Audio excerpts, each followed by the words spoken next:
Welcome to the New Europe Studios, where you can watch us make the news. Today I'm speaking with Giovanni Buttarelli. He's the assistant to a European Data Protection Supervisor. Now, if there's one subject that's dominated the news, it has been people's personal data, privacy, keeping it secure, keeping it private. The Data Protection Supervisor has just released his annual report and he's come here to talk to us about his organisation and about what they've been up to in the last 12 months. So first of all, as the Assistant Supervisor, could you just explain what your role is of your organisation? It's a dynamic role. We protect citizens under different perspectives. First of all, in parallel with the activity of data protection authorities in each of the member states, we do a similar activity at global scale, European level. The European Commission, other institutions are processing a large amount of data, sometimes through large-scale IT systems. And it's important to detect, check who is doing what on the basis of which rules and safeguards under a transparent approach.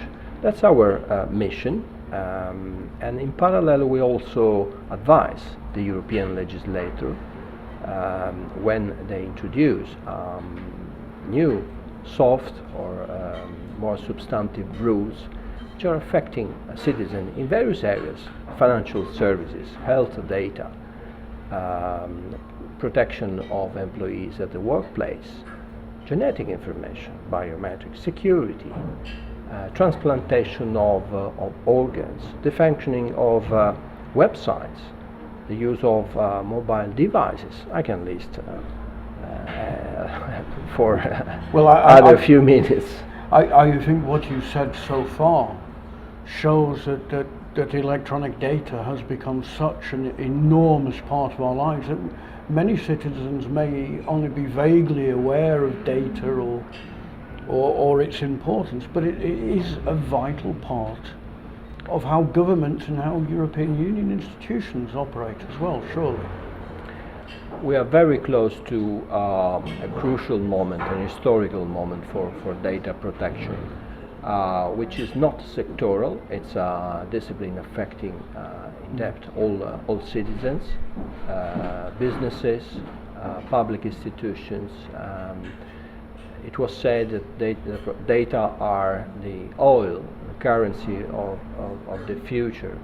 And around the governance of the flows of data around the world, there is an important discussion which is taking place. Europe is very close to say an important word by approving an historical reform, which we expect to be formalized by the end of this year.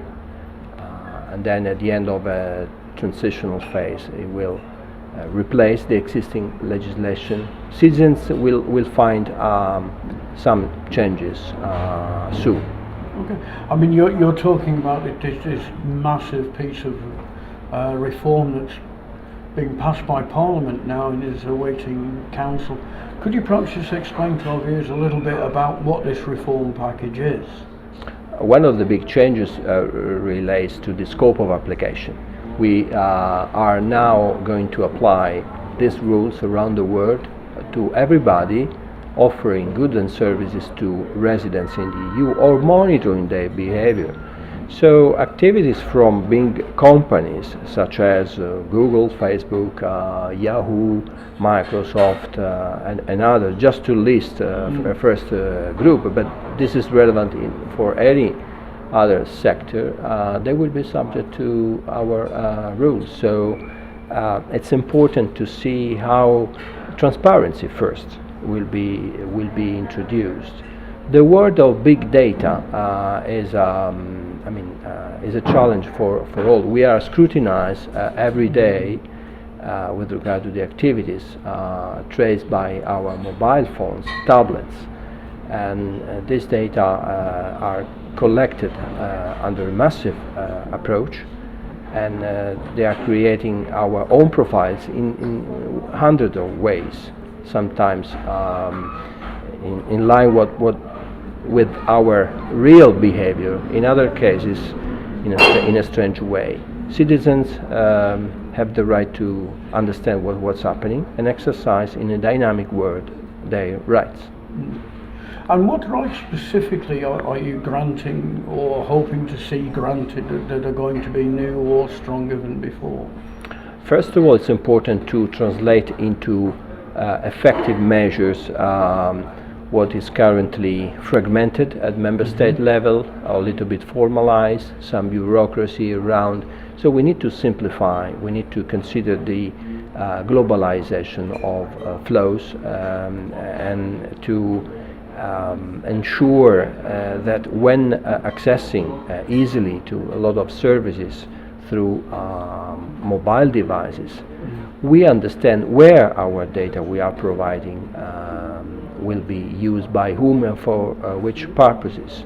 So we need to simplify rules on consent. We need to express consent when it's really a genuine expression of will, but we should also ensure a dynamic control in a later stage.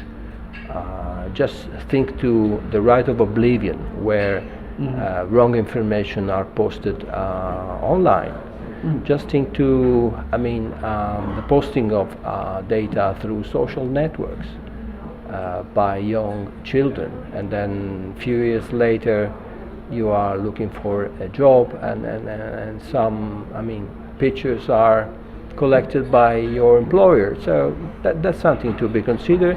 There is a need to ensure transparency, fairness, but also an appropriate balance of interests. Yeah. And how well do you think we're getting at that? Because we've had this tremendous shock and this tremendous lack of trust, and you see these as all being ways of where we can not only regain trust but get a sense of the right of the citizen to be the master of his own information. Is that revelations about scandals and surveillance are detrimental for confidence and trust. There is no growth within internet without full confidence by users. This is why it's important to invest some energies. As EDPS, we adopted an opinion a few weeks ago by highlighting some measures which are crucial to rebuild trust and confidence. So fairness, transparency again, and proportionality and necessity. Data protection in the modern sense is not affecting an efficient action in terms of prevention of crimes. Is not an obstacle to protect citizens, but the right balance is to be found in terms of necessity and proportionality. A vast amount of information is collected without any specific need. They are collected just in case, and this is against the values which are enshrined in the European Convention on Human Rights. And that our job is to ensure they are very well known and implemented and respected. One of the things looking through your report is data protection seems to be something that the European Union as a whole does very well. We've seen very high levels of compliance. Can we trust the institutions with data? Yes, our evaluation is based on precise results we publish in a transparent way. So our approach is to make on a regular basis surveys. But it's easier to say that since we, as EDPS, we are only competent for public administrations, and so perhaps compared to some activities performed in the private sector, it would be easier. So essentially, if I was worried that there was a Facebook post that had my phone number in or something, you wouldn't be the people to go to. But if I was having some kind of problem with creditworthiness or with, say, a problem with my local council over some wrong data on a form, that would be more in line with... No, if you move to the private sector and you touch the activity of a company such as Facebook, but the conclusion would be the same for many others, then you will, you will find a lot of difficulties. The main problem comes from the approach from some businesses, where they launch a new service without thinking to the consequences in terms of impact on fundamental rights in a longer term perspective. They just think to the facility in the short term and not to the consequences. They do not inform exactly at any time users about the purposes to be achieved. I'm just thinking of several, I mean, I don't want to name anyone, but there have been several cases of companies have offered, like you said, a new service or an extended service or change their terms of reference, and then there's an outcry and then it comes back. But I did notice what you said earlier, is that the institutions themselves are approaching you for advice before they have any legal obligation to do so, because presumably this is a sign that the importance of data protection is getting deeper in the institutions. Yes, indeed, they do it on a regular basis in cases where they are bound to do it, but also in many others where on a preventive approach they would like to build on our advice and guidance. Our task is not to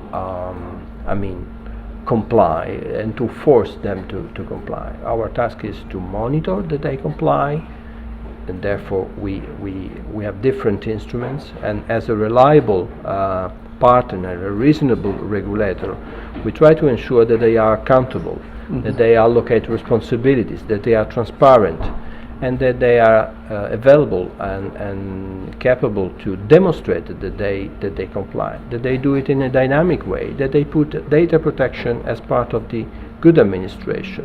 Data protection is something different than privacy. Privacy is yes or not. Should I collect your data? No, that's my private sphere, so be out. Data protection is something more. It relates to the modalities, it relates to the conditions, data retention periods, who is going to access the data.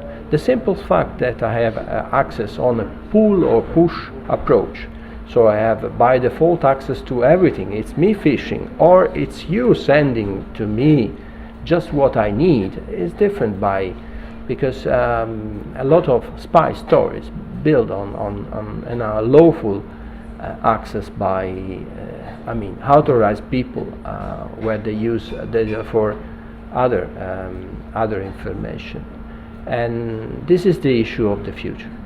Okay.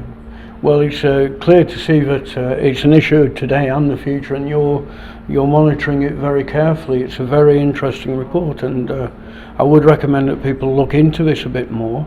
And if anyone's got any concerns about their own data and public administrations, your website is the first place that people should go, because you, apart from anything else, you have a guide and you have an online complaints form which any citizen can fill in. So I'd like to thank you for your service, and thank you for visiting. Ready to provide you with other information where needed. Thank you very much. Thank you for your attention.